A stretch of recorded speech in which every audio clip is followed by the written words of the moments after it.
Halo, jumpa lagi bersama saya di channel Dimas Angga Wahyudi. Kali ini saya akan meneruskan ya mengenai kontennya saya yang kemarin ya. Saya akan meneruskan membahas mengulas saham emiten dari ESA dan Befik ya.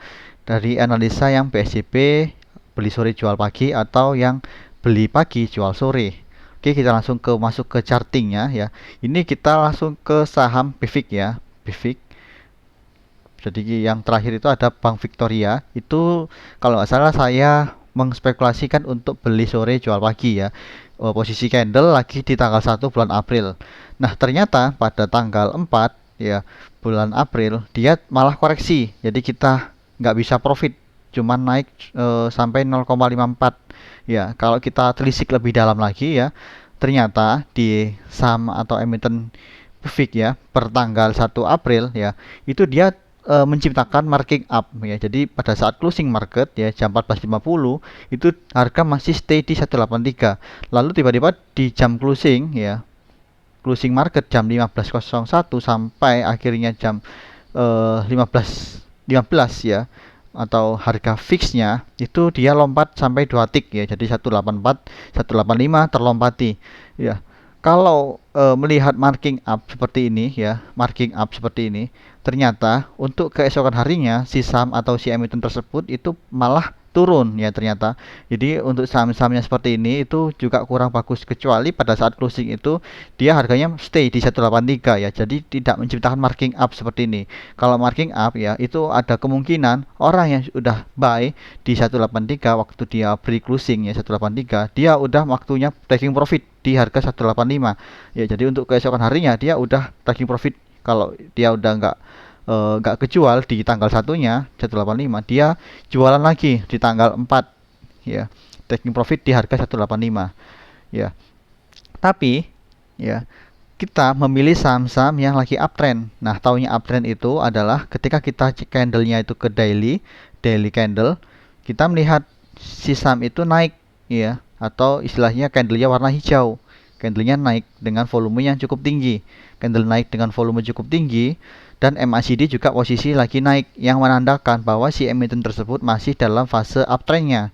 Ya, jadi seandainya kita beli sorenya ya, itu kita tanggal satunya dan tanggal 4 itu kita loss ya, loss. Tapi yang namanya kita beli saham uptrend ya, yang saya lakukan adalah money management dan psikologi. Selama kita beli di saham-saham yang uptrend, maka kita bisa average down di harga bawahnya ya. Di sini kita closing di harga 173 ya, tanggal 4-nya itu di harga 173 ya. Jadi seandainya kita beli di 185 lalu kita average down 2 kali lipatnya atau bahkan lebih di harga 173, maka di tanggal 5 itu kita profit ya. Kita profit hingga nilainya itu 183. Jadi diharapkan ini average kita tuh ketemunya ya. Kalau kita belinya 185, average kita kemungkinan nanti sekitar 175 atau bahkan 180 ya, mentok-mentok kalau 2 kali lipat dari pembelian awal kita. Nah, kalau kita udah average di tanggal 4-nya ya, tanggal 5 kita bisa profit ya. Kita bisa profit. Nah, kalau kita udah profit jangan lupa untuk taking profit. Kalau kita nggak taking profit pun kita bisa melakukan taking trailing stop ya. Trailing stop kita jual waktu ada koreksi ya. Itu pada tanggal 6 ya. Jadi intinya kalau kita udah profit jangan sampai kita nggak ambil profit itu sama sekali. Ya, kita boleh melakukan manajemen dengan cara jual sebagian dulu ya. Sini besok seandainya besok turun atau dia besok naik, kita bisa melakukan average atau beli lagi dengan sejumlah yang kita dulunya pernah jual ya. Jadi kita udah jualan di sini, kita besok waktu dia koreksi kita beli lagi.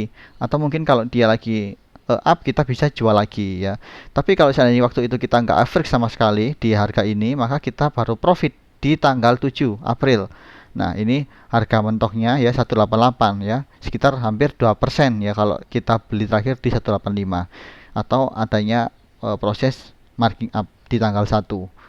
Oke, jadi kalau saran saya kalau kita lagi PSJP ya di tanggal 1 itu harga closing ya, closing sebelum dia closing Jadi waktu lagi pre-closing ya di jam 14.49 itu kan harga masih 182 183. Nah, kita kalau mau hajar kanan itu mentok-mentok itu satu tick ya, jangan dua tick. Karena kalau udah dua tick itu bisa menciptakan marking up seperti ini. Kalau marking up pasti turun. Ya, jadi saya sarankan cuman satu tick ya 183 atau 184 lah maksimal. Ya, karena ini harga closingnya 183. Jadi 184 maksimal kalau kita mau ambil barang. Tujuannya juga eh, tidak menciptakan marking up, karena kalau ada marking up biasanya harga malah dibanting turun pada hari berikutnya. Oke. Dan saran saya juga selalu menggunakan penny management. Jadi kalau lagi masuk di sebuah emiten itu jangan main all in ya, kecuali kalau kita yakin banget kalau saham ini atau emiten ini bakal naik terus ya, maka kita boleh-boleh aja. Tapi kalau saran saya selalu gunakan money management. Jadi ketika dia itu turun, psikologi kita bisa tetap terjaga, tetap teratur. Ya, jadi waktu dia turun kita bisa menambah barang lagi. Ya, kita nggak mudah cut loss. Oke.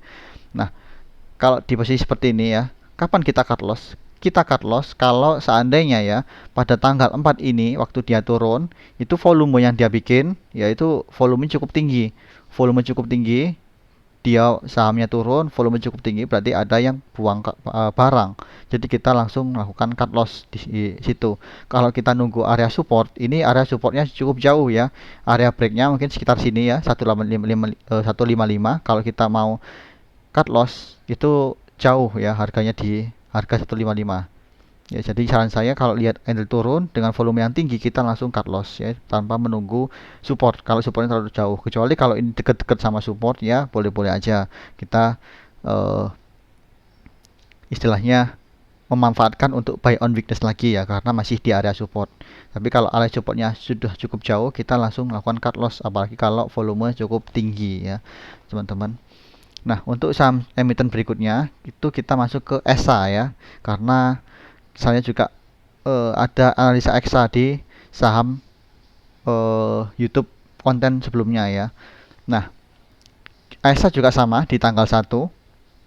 Kita lari ke tanggal 1 bulan April. Nah, ini saya masuk ke candle per menit ya. Nah, saya waktu itu di saham ESA, saya merekomendasikan kalau saham ini bagus untuk beli pagi, jual sore. Nah, beli paginya itu adalah di harga waktu dia koreksi. Nah, waktu dia pagi ya jam 9.03 dia sempat koreksi di harga 12.95. Ya, kemudian dia naik ya. Dia naik hingga mentok di 13.70 ya sampai 13.80. Ini harga tertingginya. Jadi ini nggak sampai beberapa menit dia udah langsung dan sell. Ya, kalau kita langsung jual udah dan sell.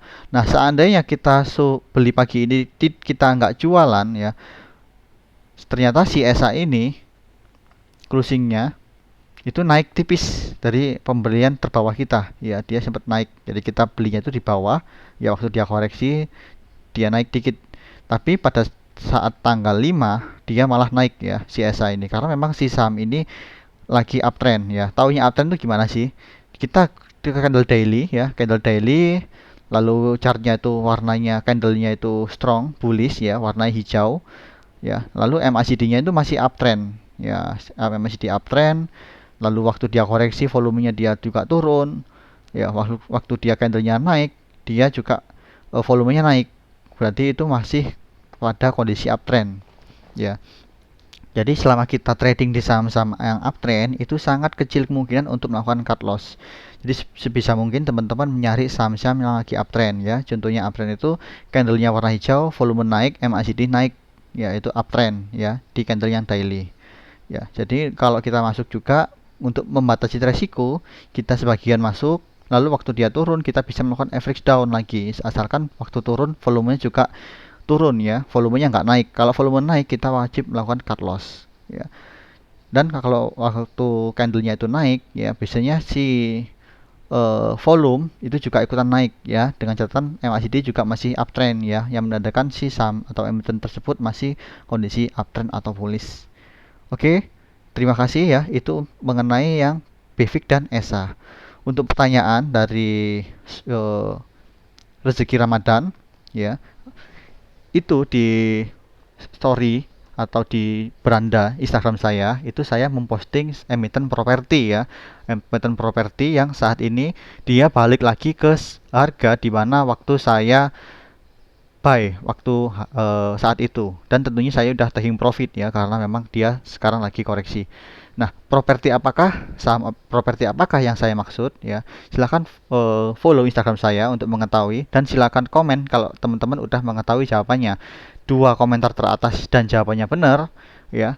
Silakan nge-DM saya ya, karena nanti langsung saya komen dan saya pin juga komentar kalian ya, dua yang teratas dan benar.